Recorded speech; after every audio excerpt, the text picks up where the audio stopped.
জাতীয় ভোক্তা অধিকারের মনিটরিং টিম এসেছে, আপনি কি মনিটরিং টিমকে সহযোগিতা করবেন না তার প্রতিপক্ষ? অবশ্যই সহযোগিতা করব। তা ওখানে ডিক্লেয়ার দেওয়া আছে জরিমানা, আপনি কেন বললেন না স্যার, আপনি যদি মন গড়া মতো ডিক্লেয়ার দেন আমরা তো ব্যবসা করতে পারবো না। মন গড়া কিভাবে ডিক্লেয়ার দেওয়া হলো? আপনি একদম ওয়ার্ডার দিয়ে, আপনি কিন্তু কাজে বাধা দিচ্ছেন। না না, আমি বাধা দেবো কেন? আপনাকে আমি বলছি যে এই ভদ্রলোক আমার দোকানদার ভাই, এই দোকান কি আপনার?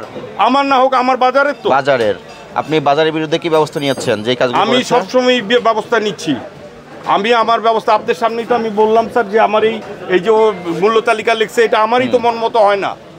আমি তো আপনাকে এখানে কোনো আর কমপ্লেন, কিন্তু আপনি যদি আমাদের দোকানদার ভাইদের চাপায় দেন, একই প্রবলেম। না স্যার, আমরা স্যার এটা মানবো না, আমরা মানবো না স্যার, এভাবে আমরা জরিমানাতে মানবো না, কারণ তেলের কোম্পানি তথ্য লেখেন। তাহলে আপনি যে ওনার পক্ষে দাঁড়িয়ে প্রথমে যেটা বললেন যে জরিমানা দিব না, এটা আপনার ভুল হয়েছে কিনা? এটা অবশ্যই ভুল। তাহলে সরি বলেন। সরি। সতর্ক করা হয়েছে যাতে উনি ভবিষ্যতে কাউকে বাধ্য না করে যে সয়াবিন তেলের পরিবর্তে সাথে অন্য কোনো 3টা আইটেম নিতে হবে, 1টা আইটেম নিতে হবে, এটা করার সুযোগই নেই। ভুল হয়তো আমার হয়েছে, হ্যাঁ, আপনি যতটুকু স্যাক্রিফাইস করার করেন, আর আমার মার্কেটে পরবর্তী যদি আসেন আমি আপনাদেরকে আর কিছু বলবো না, যে দোকানদারদেরকে কমিটির তরফ থেকে আপনি হয়তো আমি দুঃখিত, হয়তো আপনাদেরকে সহযোগিতা করবেন। এখন দুঃখ প্রকাশ করতেছেন, এখন দুঃখ প্রকাশ করছেন, কিন্তু আপনার অ্যাপ্রোচটা ভালো ছিল। আপনি যদি বলেন যে জরিমানা দিব না, না ওর কথার উপর আপনি তাদেরকে উৎসাহ দিচ্ছেন, তাদেরকে বেআইনি কাজ করার জন্য উৎসাহ দিচ্ছেন, সাহস যোগাচ্ছেন। আপনি একজন পদস্থ নেতা হিসেবে মার্কেটে এটা আপনি পারেন না।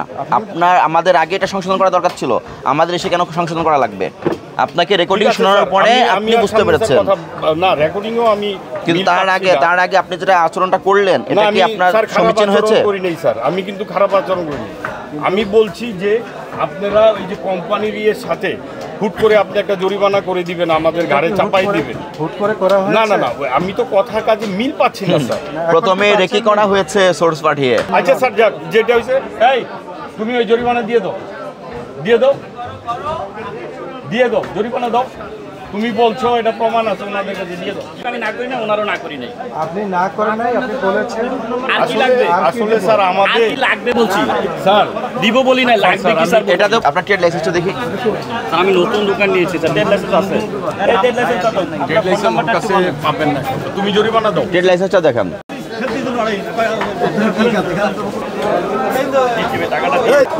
নাম কি আপনার? সম্পাদকের নাম, ঠিকানা, মোবাইল নাম্বার সব তথ্য নেন। এগুলো কার? আপনার প্রোডাক্ট কি এগুলো? আপনি প্যাকেট করেছেন? যদি করেই থাকেন তাহলে এগুলো লেবেল ব্যবহার করেন নাই কেন? লেবেল ব্যবহার করতে হবে না? এটা কি প্যাকেট ধরনের তো বিক্রি করেন আপনি?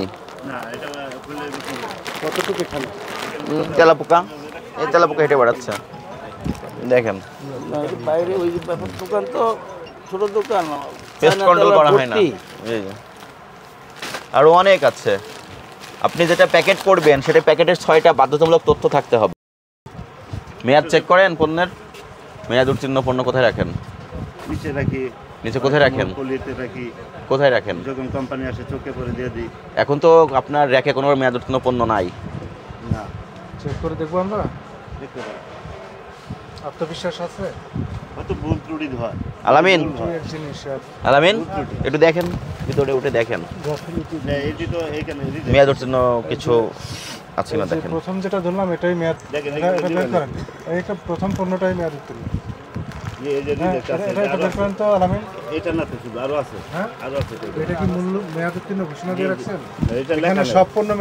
আপনি তো বললেন নিচে রাখেন, ঝুলাই রাখছেন কেন? এখানে যা আছে সব মেয়াদ উত্তীর্ণ না? ভালো পণ্যও আছে। হ্যাঁ, এটা দেখেন তো, এটা 22/1 জানুয়ারি মাসে মেয়াদ শেষ হয়ে গেছে। এখানে আরো মেয়াদ আপনাকে তো প্রথমে জিজ্ঞাসা করলাম মেয়াদ উত্তীর্ণ পণ্য কোথায় রাখেন, আপনি তো বললেন নিচে রাখেন। এবং সবচেয়ে মজার বিষয় কি, এখানে মেয়াদ উত্তীর্ণ পণ্যও আছে, ভালো পণ্যও আছে। তার মানে আপনি স্বেচ্ছায় সজ্ঞানে একই সঙ্গে রেখে দিয়েছেন। না, এটা যদি একটা ছেলে তাই হয়তো রাখছেন কি। আর অজুহাত দেন না, অজুহাত দেবেন না। তরিকুল প্রসিকিউশন লেখেন 51 ধারায়। আপনি শুধু ক্ষমা করতে বলছেন কেন? এখানে অনিয়ম পাওয়া যাচ্ছে, আপনি শুধু ক্ষমা করতে বলতেছেন। সভাপতি সাহেব, আপনার নাম? বিক্রি করেন আলু 25 টাকা। এই যে এইগুলো কি আপনার ভালো আলুই তো 25 টাকা করে বিক্রি হচ্ছে, আপনি পচা আলু কিভাবে 25 টাকা রাখতে পারেন? কত করে কিনেছেন? 20 টাকা। সরাই রাখেন এগুলো আলাদা করে। তালিকা এখন মোটামুটি সবাই হালনাগাদ করেছে। সামনে যান, সামনে যান। হ্যাঁ হ্যাঁ, দেখবো সন্ধ্যা পর্যন্ত। নামাজে যাবেন? এখানে লিখে রাখছে এবং প্রতিদিন লিখে রাখেন। আর এগুলো যে ক্রয় রসিদ সেটা আপনার কাছে থাকে? ডিমের ক্রয় রসিদ কে দেয় না? আড়তের নামে কমপ্লেন করবেন আমাদের কাছে, আজকের পরেই কমপ্লেন করবেন। কোনদিন যদি ডিমের দাম বেশি বাড়ে আর আমরা এসে আপনার কাছে রসিদ চাই না দেখাইতে পারেন, এই জন্য আপনাকে জরিমানা গুনতে হতে পারে। তো আগে থেকে কমপ্লেন করে রাখবেন যে আমাকে রসিদ দেয় না। হ্যাঁ, উনি 70 করে বিক্রি করতেছে না। ওনাকে যদি বলে আপনি কিনেছেন কত, উনি বলবে 60 টাকায় কিনেছি। কত কিনেছেন? মিলছে? রসিদ নাই। আমাদের তো কাজের অভিজ্ঞতা আছে। কত করে কিনছেন মেমো আছে? যদি এটা 80 টাকা চাই, ওনাকে যদি বলা হয় কত কিনেছেন, বলবে 70। বেগুনের ক্ষেত্রেও তাই। বেগুন কত করে বিক্রি করছেন? 110। কিনেছেন কত? 100ই মিলাচ্ছে। মানে 10 টাকা কমিয়ে বলতে হবে, ওনার কাছে কোনো রসিদ নেই। বেগুনের কৃষি বিপণন অধিদপ্তর থেকে বেগুনের সর্বোচ্চ খুচরা মূল্য নির্ধারণ করে দেওয়া আছে 80 টাকা সর্বোচ্চ, গুণগত মান ভেদে। যেটা ভালো সেটা 80, এর কমে 60 টাকা 50 টাকা বেগুন আছে। আপনি যে 110 টাকা চেয়েছেন, এটা খুব অতিরিক্ত মূল্য।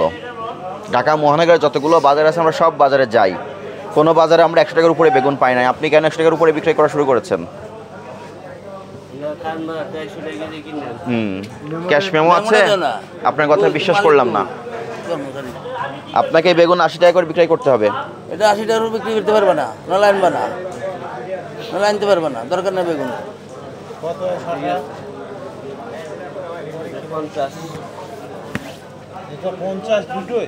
কেজি 50, এ নিব 2টা। একটু থামেন না, আমাদের কাজ করতে দেন। বিক্রয় কার্যক্রম স্থগিত আছে। এই গোল বেগুন কত করে বিক্রয় করছেন? 90 টাকা কেজি। হ্যাঁ 90। ওইটা একই দাম। আপনি কোনো বেগুনই 80 টাকার উপরে যেতে পারবেন না। আর তাহলে 80 টাকায় বিক্রি করতে হলে আপনাকে কি করতে হবে? তার থেকেও কম মূল্যে কিনতে হবে। যদি আপনার ব্যবসা করতে হয়, কম মূল্যে কিনে নিয়ে আসবেন আপনি। যদি বেশি মূল্য চাই, ডকুমেন্ট সহকারে আপনি কমপ্লেন করবেন।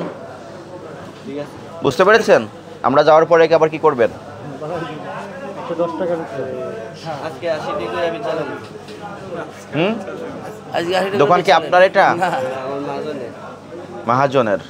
আপনি সিদ্ধান্ত দিলে আপনার মহাজন মানবে? বলে দিবা, মাঝনে বলতে হবে। মহাজন কোথায় একটু আসতে বলেন। এই বাজারে কি সবাই বেগুন 100 টাকার উপরে বিক্রি করতেছে? তা বলতে পারিনি সবাই। কিন্তু আপনি যদি বিক্রয় করেন, আপনাকে দেখে তো আরেকজন চাবে। আপনি বেগুনের যে মূল্য চেয়েছেন, এটা আমাদের কাছে অস্বাভাবিক এবং অযৌক্তিক মনে হয়েছে। কৃষক পর্যায় থেকে বেগুন যখন ঢাকা শহরে আসে, সেই বেগুনের সর্বোচ্চ মূল্য 60 থেকে 80 টাকার ভিতরে থাকবে, এটা যৌক্তিক। কিন্তু আপনি অযৌক্তিক পর্যায়ে বেগুন বিক্রয় করছেন, এটা অপরাধ হয়েছে।